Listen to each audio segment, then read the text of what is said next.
Hello friends, आज की इस वीडियो में बात करने वाला हूँ इंडियन रेलवे की तरफ से जो 1 जुलाई से अपडेट किया गया यहाँ पे रूल्स एंड नियम, जो कि यहाँ पे कुछ इस प्रकार से अपडेट किया गया है, जिसमें एक वेटिंग टिकट को लेकर के किया गया और स्लीपर को लेकर के किया गया है। दो ही अपडेट यहाँ पे अभी वैसे किया गया, ठीक है। और पहले से जो है फर्स्ट एसी और सेकेंड एसी के लिए पहले से जो रूल नियम वो सेम है, जनरल के लिए जो रूल नियम है वो सेम है, लेकिन यहाँ पे जो अभी जो किया गया है वो किया गया वेटिंग टिकट और यहाँ पे दूसरी जो किया गया स्लीपर को लेकर के। तो आज की इस वीडियो में आप लोगों को कंप्लीट प्रोसेस बताऊंगा कि इसमें क्या अपडेट किया गया और क्या रूल्स एंड नियम है। अगर हम किसी रूल को फॉलो नहीं करते हैं तो उसके तहत हमारे ऊपर कितना जुर्माना लगेगा।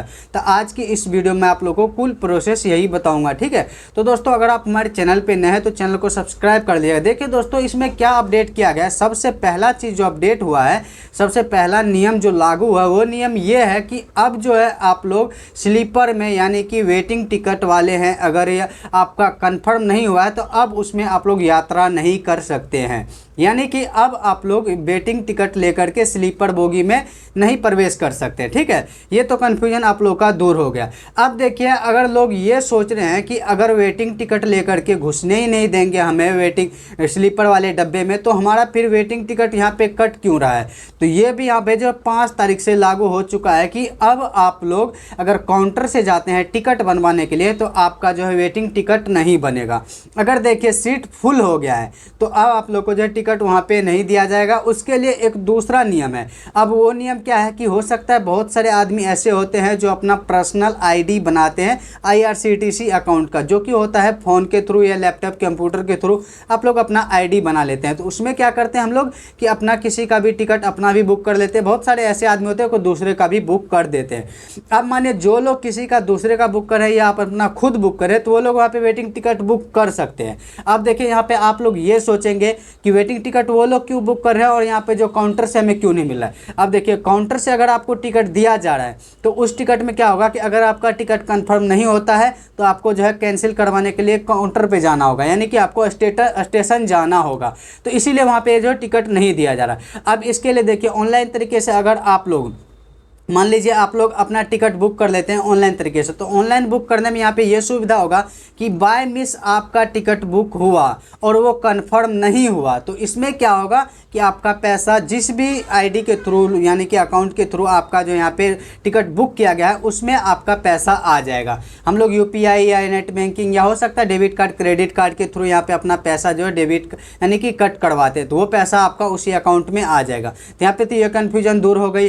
अब देखिए, आपके मन में ये कन्फ्यूजन होगा कि अगर हमें वहाँ से टिकट दिया जाता, पहले क्या होता था कि आपको टिकट मिलता था काउंटर के थ्रू टिकट मिलता था वेटिंग, तो आप उसमें यात्रा कर सकते थे, ठीक है। उसमें यात्रा करने के लिए आपको कोई भी एक्स्ट्रा चार्जेस नहीं देना होता था। आप दिन में क्या करते थे, किसी के भी सीट पे बैठ जाते थे, एडजस्ट कर लेते थे। रात में जब होता था रात तो वो लोग उस सीट पे सोते थे और आपको जो उस सीट पे जगह नहीं मिलता था तो आप नीचे कहीं पे फर्श पे लेट जाते थे, ठीक है।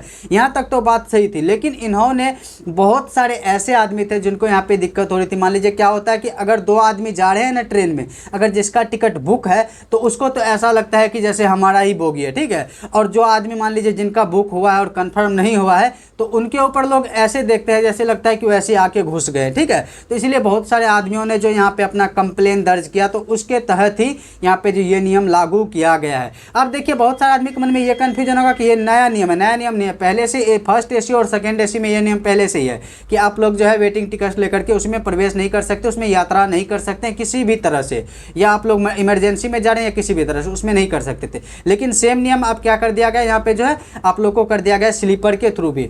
अब देखिए, थोड़ी सी यहाँ पे मैं एक वीडियो ज़्यादा लंबी हो जाएगी, मैं यहाँ पे बता देता हूँ कि 2024 और 25 में जो है 4444 जो है बोगी यानी कि डब्बा अपडेट किया जाएगा, यानी कि जोड़ा जाएगा इन्हीं गाड़ियों में, जो कि यहाँ पे स्लीपर का जोड़ा जाएगा, ठीक है। और कुछ यहाँ पे बोगी जो जोड़ा जाएगा वो जनरल का जोड़ा जाएगा अधिक होने के लिए, ताकि यात्रियों को सुविधा हो सके। और टोटल मिला के बात किया जाए तो 25-26 में यहाँ पे 10,000 बोगी अपडेट किया जाएगा, यानी कि जोड़ा जाएगा इनमें, ठीक है। तो इस तरह से यहाँ पे बोगियों की संख्या बढ़ाई जाएगी, जो कि अभी टाइम लगने वाला है, लेकिन 24-25 तक इनका डेट रखा गया है 4444 का। तो दोस्तों, इस तरह से इनका रूल और नियम था। अब देखिए, जो लोग मान लीजिए इमरजेंसी में जाना चाहते हैं तो उसको क्या करना होगा, या तो आप तत्काल में टिकट बुक करवा के जा सकते हैं, या नहीं तो आप लोग को दूसरा तरीका यह है कि आप जनरल में जा सकते हैं। अब मान लीजिए जिनका टिकट बुक है, आप खुद से बुक किए हैं ऑनलाइन तरीके से, तो आपका अगर कंफर्म नहीं हुआ तो आपको या तो कैंसिल कर देना है या ऑटोमेटिक कैंसिल हो जाता है, आप उस पर यात्रा नहीं कर सकते। ठीक है, अगर आपने मान लीजिए पहले, हो सकता है जुलाई से पहले आपने बुक किया था, तो अभी आपको वहाँ पे तो टिकट होगा वेटिंग वाला, तो अब उससे आप लोग किस तरह यात्रा कीजिए, उससे यात्रा नहीं कर सकते। उस पर उसके लिए आपको क्या करना होगा, स्टेशन जाना होगा। जैसे आप स्टेशन जाते हैं तो वहाँ पे क्या होगा कि आपको जो है वो टिकट यहाँ पे कैंसिल करवा लेना, उसका जो आपका पैसा जो भी होगा वो आपको रिफंड दे दिया जाएगा। ठीक है, हो सकता है 30 से 40 रुपये कट करे, वरना नहीं भी कट करेगा, ये अलग की बात है। अभी यहाँ पे ये अपडेट नहीं आया है, ठीक है, कि यानी कि कितना पैसा कट करके दिया जाएगा पिछले वालों को। तो आप लोग जो है यहाँ पे जनरल का टिकट लेके और उसके थ्रू यात्रा कर सकते हैं। अगर मान लीजिए आप वही टिकट दिखा करके जनरल में जाते हैं तो आपको यात्रा के लिए तो मिल जाएगा सुविधा, लेकिन क्या होगा कि उसमें आपको ज़्यादा चार्जेस लग जाते हैं। स्लीपर में कम से कम 800, 900, 1500 तक रुपये का जो है मिलता है, अगर लॉन्ग रूट का हो तो। अगर लोकल रूट का हो तो कम से कम 400, 500 रुपये का आपका टिकट रहता है। ठीक है, तो इस तरह से आप लोग यहाँ पे यात्रा कर सकते हैं। और यहाँ पे साफ तौर से अगर बताया जाए तो आप किसी भी तरह वेटिंग टिकट लेकर के जो अब आप स्लीपर में नहीं जा सकते हैं, यानी कि स्लीपर में यात्रा नहीं कर सकते हैं। तो अभी भी अगर आपके मन में कोई भी कंफ्यूजन हो इससे रिलेटेड, इंडियन रेलवे से रिलेटेड, तो आप हमें कमेंट करके पूछ सकते हैं। वीडियो अच्छा लगा तो वीडियो को लाइक एंड चैनल को सब्सक्राइब कीजिएगा। चले मिलते हैं किसी नेक्स्ट वीडियो में नेक्स्ट टॉपिक के साथ।